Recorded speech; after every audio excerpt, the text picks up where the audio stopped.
ಕನ್ನಡ ಪರ ಹೋರಾಟಗಾರ ವಾಟಾಳ್ ನಾಗರಾಜ್ ರವರು ಗುರುವಾರ ನಗರದ ಆರ್ಗೇಟ್ ಬಳಿ ಬಂಡೀಪುರ ನಿಷೇಧ ಕಾಡು ಪ್ರಾಣಿಗಳನ್ನು ಉಳಿಸಿ ಎಂಬ ಘೋಷಣೆಯ ಮೂಲಕವಾಗಿ ಬಂಡೀಪುರ ಹುಲಿ ಸಂರಕ್ಷಣಾ ಹಾಗೂ ರಾತ್ರಿ ವೇಳೆ ವಾಹನ ಸಂಚಾರವನ್ನು ನಿಷೇಧಿಸಿರುವುದನ್ನು ಯಥಾಸ್ಥಿತಿ ಕಾಪಾಡುವಂತೆ ಚಳುವಳಿಯನ್ನು ನಡೆಸಿದರು. ಕನ್ನಡ ಸಿನಿಮಾ ರಂಗವನ್ನು ಇಡೀ ದೇಶವೇ ತಿರುಗಿ ನೋಡುವ ಹಾಗೆ ಮಾಡಿದ ಕೆಜಿಎಫ್ನ ನಾಯಕ ಯಶ್ ರವರ ಮುಂದಿನ ಸಿನಿಮಾ ಟಾಕ್ಸಿಕ್ ಚಿತ್ರೀಕರಣ ಬೆಂಗಳೂರು ಸಮೀಪದ ಅರಣ್ಯದಲ್ಲಿ ಚಿತ್ರಿಸುವ ವೇಳೆಯಲ್ಲಿ ಅಪಾರ ಅರಣ್ಯ ನಾಶವಾಗಿದೆ. ಆ ಕಾರಣದಿಂದ ಕನ್ನಡ ಸಿನಿಮಾ ಅಥವಾ ಪರಭಾಷೆಯ ಸಿನಿಮಾಗಳಿಗೆ ಕಾಡಿನಲ್ಲಿ ಚಿತ್ರೀಕರಣ ನಡೆಸಲು ಅವಕಾಶ ಮಾಡಿಕೊಡಬಾರದೆಂದು ತಿಳಿಸಿದರು. ಹಿಂದೆ ನಾನು ಅದನ್ನು ತೀವ್ರವಾಗಿ ವಿರೋಧ ಮಾಡಿದ್ದೇನೆ. ಆ ಸಂದರ್ಭದಲ್ಲಿ ಆನೆಗಳು ಮೆರವಣಿಗೆ ಮಾಡೋಕ್ಕೆ ಹೋಗಿ ಅಲ್ಲಿ ಪಟಾಕಿ ಎತ್ತಿ ಆನೆಗಳ ಚರ್ಮ ಎಲ್ಲ ಸುಡ್ತು ದೊಡ್ಡ ದುರಂತ ಆಗಿದೆ. ಆದ್ದರಿಂದ ಯಾವ ಕಾರಣಕ್ಕೂ ಯಾವ ಚಿತ್ರ, ಕನ್ನಡ ಚಿತ್ರ ಆಗಲಿ ತಮಿಳು ಚಿತ್ರ ಆಗಲಿ ಯಾರಿಗೂ ಯಾರ ಒತ್ತಡಕ್ಕೂ ಮಣಿಯೋದು ಬೇಕಾಗಿಲ್ಲ. ಚಿತ್ರ ತೆಗೆಯೋಕ್ಕೂ ಕೊಡೋದು. ಸರ್, ಸಾಹಿತ್ಯ ಸಮ್ಮೇಳನಕ್ಕೆ ನಿಮ್ಗೆ ಆಹ್ವಾನ ಕೊಟ್ಟಿದ್ದಾರೆ ಸರ್. ನಿಮ್ಮನ್ನು ಇದು ಬಹಳ ಗಂಭೀರ ಪರಿಸ್ಥಿತಿ ಒದಗಿದೆ. ಚಾಮರಾಜನಗರದ ಜಿಲ್ಲೆ ಅದ್ಭುತವಾದಂಥ ಅರಣ್ಯ ಪ್ರದೇಶ, ವನ್ಯಮೃಗಗಳ ತಾಣ. ಒಂದು ಕಡೆ ಮಹದೇಶ್ವರ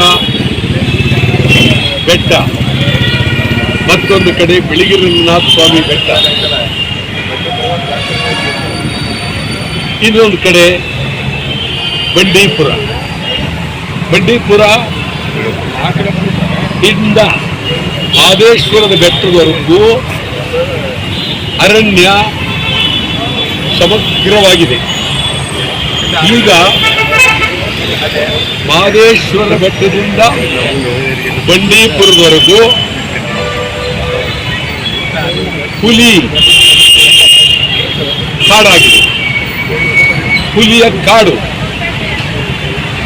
ಹುಲಿಗಳ ಬೆಳವಣಿಗೆ, ಹುಲಿಗಳ ಸಂರಕ್ಷಣೆ ಪ್ರಪಂಚದಲ್ಲೇ ಕರ್ನಾಟಕದ ಅರಣ್ಯದಲ್ಲಿ ಹುಲಿಗಳ ಸಂಖ್ಯೆ ಏರ್ತಾ ಇದೆ. ಇದು ಒಂದು ಸೌಭಾಗ್ಯ, ಒಳ್ಳೆಯದು. ಪ್ರಪಂಚದಲ್ಲೇ ಕರ್ನಾಟಕ ಹತ್ತಿರ ಬರ್ತಾ ಇದೆ. ನಾವು